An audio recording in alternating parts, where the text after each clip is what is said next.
അപ്പോൾ മക്കളെ നമ്മൾ ഒന്നാമത്തെ പ്രാക്ടിക്കൽ നമ്മൾ എന്ത് ചെയ്തു. ഇനി രണ്ടാമത്തെ പ്രാക്ടിക്കൽ കിടക്കാം. അങ്ങനെ നിരവധി പ്രാക്ടിക്കലാണ് ചെയ്ത് കഴിഞ്ഞാൽ ഇതൊക്കെ തറവോടാ, ഒരു വിഷയം വേണ്ട. അപ്പൊ നമ്മൾ അടുത്ത ചോദ്യത്തിലേക്ക് കിടക്കാം. ചോദ്യം ഒന്ന് പരിശോധിക്കാം. യെസ്, രണ്ടാമത്തെ ചോദ്യമാണ്. ചോദ്യം എല്ലാവരും കാണുന്നുണ്ടല്ലോ? യെസ്. ഓക്കെ, ഞാൻ വായിക്കാം.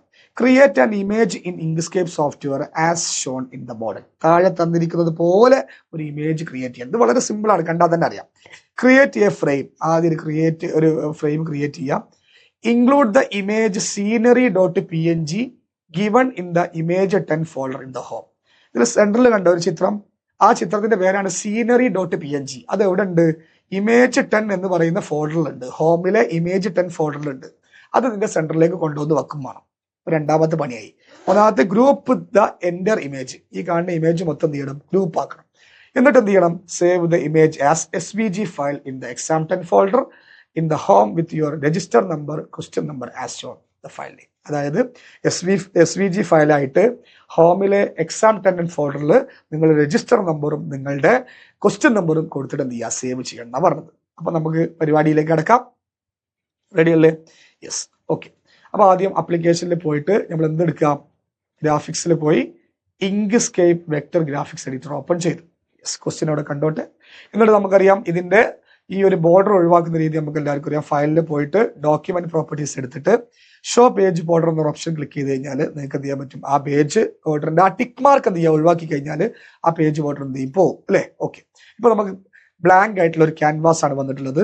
ഇനി നമുക്ക് എന്ത് ചെയ്യണം? ക്വസ്റ്റ്യനിലേക്ക് ഒന്നുകൂടി പോവേണ്ടതുണ്ട്. നോക്കാം, ഇതാണ് നമ്മളെ ക്വസ്റ്റ്യൻ. അപ്പൊ നിങ്ങൾ ആദ്യം ചെയ്യേണ്ട പരിപാടി ആലോചിച്ചാൽ മനസ്സിലാവും. ദാ ഒരു റെക്റ്റാങ്കിൾ വരക്കണം ആദ്യം. കണ്ടങ്ങൾ ഒരു റെക്റ്റാങ്കിൾ. റെഡി അല്ലേ? യെസ്, റെക്റ്റാങ്കിൾ വരച്ചു. റെക്റ്റാങ്കിൾ വരക്കാം. എന്നിട്ട് എന്ത് ചെയ്യുക? റെക്റ്റാങ്കിൾ വേണ്ട, നമുക്ക് എന്ത് ചെയ്യാം? ആദ്യം ഈ കാണുന്ന റെക്റ്റാങ്കിൾ വരക്കുക ആദ്യം. എന്നിട്ട് അതിന്റെ ബോർഡർ കൊടുത്താൽ മതി. അതാവും ഒന്നും കൂടി നന്നാകുക. അപ്പൊ ഞാൻ എന്ത് ചെയ്യുക? ആദ്യം തന്നെ റെക്റ്റാങ്കിൾ വരച്ചു. യെസ്, അതിന്റെ കളർ നമുക്ക് ഈ കളർ ചൂസ് ചെയ്യും. ഇതാണല്ലോ അതിലുള്ള കളർ. ഓക്കെ, കളർ ചൂസ് ചെയ്തു. എന്നിട്ട് അതിന് എന്ത് ബോർഡറാ? ബ്രൗൺ കളറിലുള്ള ഒരു ബോർഡർ അല്ലേ? അപ്പൊ ബോർഡർ കൊടുക്കുന്നത് എങ്ങനെ ശ്രദ്ധിച്ചോ? ഇത് സെലക്ട് ചെയ്തിട്ടുണ്ട്. ഇനി ഇത് ഒബ്ജക്റ്റിൽ പോവുക. നമ്മുടെ ഫിൽ ആൻഡ് സ്ട്രോക്ക് വരും. എന്നിട്ട് എന്ത് ചെയ്യുക? ഇവിടെ കണ്ടോ നിങ്ങൾ? സ്ട്രോക്ക് പെയിന്റ് എന്നല്ല, സ്ട്രോക്ക് സ്റ്റൈൽ പോവുക. ആദ്യം ഇത് സെലക്ട് ചെയ്യണം. സെലക്ട് ചെയ്താലേ ഏത് സ്ട്രോക്കിനെ മനസ്സിലാവുള്ളൂ. ഓക്കെ, സെലക്ട് ചെയ്തിട്ട് ഒബ്ജക്റ്റിൽ ഒന്നും കൂടി പോവുക. ഫിൽ ആൻഡ് സ്ട്രോക്ക് എടുക്കുക. എന്നിട്ട് സ്ട്രോക്ക് പെയിന്റ് ഫ്ലാറ്റ് കളർ കൊടുക്കുക. എന്നിട്ട് സ്ട്രോക്ക് സ്റ്റൈല് നമുക്ക് എന്ത് ചെയ്യാം? കളർ ഏതാ? സ്ട്രോക്ക് പെയിന്റിൽ ആദ്യം പോയിട്ട് സ്ട്രോക്ക് പെയിന്റിൽ പോയിട്ട് ആദ്യം ഏത് കളറാണ്? ഒരു ബ്രൗൺ കളർ അല്ലേ? ബ്രൗൺ കളർ ചൂസ് ചെയ്തു. എന്നിട്ട് സ്ട്രോക്ക് സ്റ്റൈലിൽ പോയിട്ട് ഒന്നും കൂടി കൂട്ടുക. യെസ്, ഇതിങ്ങനെ കൂട്ടിക്കൊണ്ടുവരിക. യെസ്, കണ്ടങ്ങൾ ഇത്രേ ഉള്ളൂ പണി. ആദ്യം സ്ട്രോക്ക് പെയിന്റിൽ പോവുക. അതിന്റെ മുന്നൊക്കെ ഇത് ആദ്യം സെലക്ട് ആക്കി പിടിക്കണം. ഇത് സെലക്ട് ആവണേ. എന്നിട്ട് എന്ത് ചെയ്യുക? ഇവിടെ ഫ്ലാറ്റ് കളറിൽ വന്നിട്ട് ഇവിടെ ബ്രൗൺ കളറാക്കി ചൂസ് ചെയ്യുക. അത് സ്ട്രോക്ക് പെയിന്റിൽ പോയിട്ട്. എന്നിട്ട് സ്ട്രോക്ക് സ്റ്റൈലിൽ വന്നിട്ട് വിഡ്ത്ത് എന്ത് ചെയ്യുക? കൂട്ടി കൊടുക്കുക. ഇവിടെ പ്ലസ് ആയി കൊടുക്കുക. ഇപ്പൊ നമുക്ക് എന്തായി? ചോദ്യത്തിൽ ഉള്ളതുപോലെ ഈ ബോർഡറായി. ഇനി നമുക്ക് എന്ത് ചെയ്യണം? ഒന്നും കൂടി ഇതുപോലെ ചെയ്യണം. ഒന്നും കൂടി. അപ്പൊ ഒന്നും കൂടി നമുക്ക് വേണമെങ്കിൽ റെക്റ്റാങ്കിൾ വരക്കാം. റെക്റ്റാങ്കിൾ കൂടി വരക്കുക. പക്ഷെ ഇതിന്റെ ബോർഡർ ഇത്ര കട്ടി വേണ്ട. മാത്രമല്ല ബ്ലാക്ക് ബോർഡർ ആണ് വേണ്ടത് അല്ലേ? നോക്കാം, നമുക്ക് ബ്ലാക്ക് ബോർഡറാ. ഉള്ളിൽ കണ്ട ബ്ലാക്ക് ബോർഡറാ. അപ്പൊ നമ്മൾ എന്ത് ചെയ്യാൻ പോവാണ്? ക്വസ്റ്റിലേക്ക് തിരിച്ചു വരാം. ഈ ബോർഡർ മാറ്റണം. അതിന് ഒബ്ജക്റ്റിൽ പോവുക. ബോർഡർ മാറ്റാൻ നമുക്കറിയില്ല. ഫിൽ ആൻഡ് സ്ട്രോക്ക് എടുക്കുക. എന്നിട്ട് ഇവിടുത്തെ ബോർഡർ കളർ എന്ത് ചെയ്യണം? മാറ്റണം. അത് വേണേൽ ബ്ലാക്ക് ആക്കുക. സോറി, അതാ മാറിയത്. സോറി. ഓക്കെ, ഇവിടെ ക്ലിക്ക് ചെയ്യുക. സ്ട്രോക്കിന്റെ സ്ട്രോക്ക് ബ്ലാക്ക് ആക്കണം. ബ്ലാക്ക് ആക്കി എന്നിട്ട് അതിന്റെ കട്ടി ഇത്ര വേണ്ടല്ലോ, കുറക്കണം.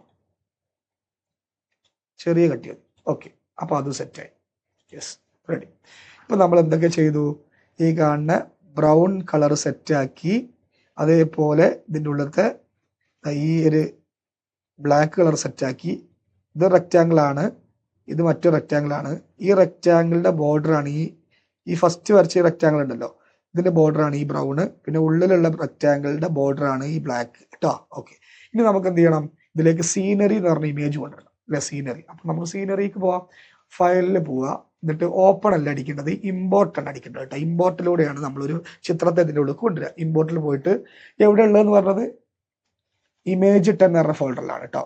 ഇമേജ് 10 അതിൽ ക്ലിക്ക് ചെയ്താൽ ഇതിൽ എവിടെ ഉള്ളത്? സീനറി ഉണ്ടോ? സീനറി കാണുന്നില്ലല്ലോ. സീനറി ഉണ്ട്. ദൈവമേ, ഞാൻ പോയി സീനറി പോയി രാജു, സീനറി ക്ലിക്ക് ചെയ്തു. ഓക്കെ ഓക്കെ, സീനറി വന്നു. എന്നിട്ട് എന്ത് ചെയ്യുക, അതിൻ്റെ ഉള്ളിൽ സീനറി നമ്മൾ സെറ്റാക്കും, പൊള്ളിക്കും പൊള്ളിക്കും അല്ലേ. യെസ്, സീനറി ഇതാ ജസ്റ്റ് എന്ത് ചെയ്യുക, അതിൻ്റെ ഉള്ളിൽ കൊണ്ടുവന്നിട്ട് സീനറി വെക്കുകയാണേ. യെസ്, നമ്മൾ വിചാരിച്ച പോലെ ഇതിൻ്റെ ഉള്ളിൽ എന്തായി, സീനറി സെറ്റായി. Okay, ready. ഇനി ഇതല്ലേ എല്ലാം കൂടി എന്ത് ചെയ്യണം, ഗ്രൂപ്പ് ആക്കണം അല്ലേ. Group the enter image, group ആക്കാം. സിമ്പിൾ, ഒബ്ജക്റ്റിൽ പോയിട്ട് ഗ്രൂപ്പ്.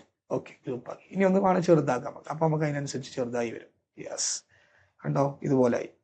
യെസ്, ഇനി നമുക്ക് എന്താ ചെയ്യേണ്ടത്, പരിപാടി കഴിഞ്ഞടാ. ഇനി എന്ത് ചെയ്യണം, ഇത് സേവ് ചെയ്യണം. സേവ് ഫയൽ അല്ലേ, അത് സേവ് ചെയ്യുക. ജസ്റ്റ് ഏത് ഫയലായിട്ടാണ് സേവ് ചെയ്യേണ്ടത്, SVG ഫയലാണ്. അപ്പം നേരിട്ട് ഫയൽ എടുക്കുക, സേവാസ് അടിക്കുക.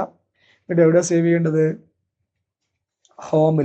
ഹോമിലെ എക്സാൻഡന്റിൽ പോയിട്ട് നമ്മളെ രജിസ്റ്റർ നമ്പർ എന്താ 1 2 3 4 അല്ലേ, അണ്ടർസ്കോർ ഇട്ടു. ഒന്നാമത് ക്വസ്റ്റ്യൻ അവിടെ കാണുന്നുണ്ട്, രണ്ടാമത് ക്വസ്റ്റ്യൻ ഒന്നാമത് ക്വസ്റ്റ്യൻ നമ്മൾ നേരത്തെ ചെയ്തു. സേവ് അടിക്കുക, സേവ്. ഓക്കെ അല്ലേ, റെഡി റെഡി റെഡി. ഓക്കെ, അപ്പോൾ നമ്മുടെ ഈ ഒരു പ്രാക്ടിക്കൽ കഴിഞ്ഞു. അപ്പോൾ ഇത്രയേ ഉള്ളൂ. നമ്മൾ വലിയ സംഭവമായിട്ട് ബേജാറായി കഴിഞ്ഞാൽ നമുക്കിത് പ്രോപ്പറായിട്ട് ചെയ്യാൻ പറ്റൂല. അതിൽ ഓരോ ടൂളുകളുടെയും ഫങ്ഷൻസ് പഠിക്കുക എന്നുള്ളതാണ് മെയിനായിട്ട് വേണ്ടത്. ഓക്കെ അല്ലേ, അപ്പോൾ അടുത്ത പ്രാക്ടിക്കൽ കാണാം. ബൈ.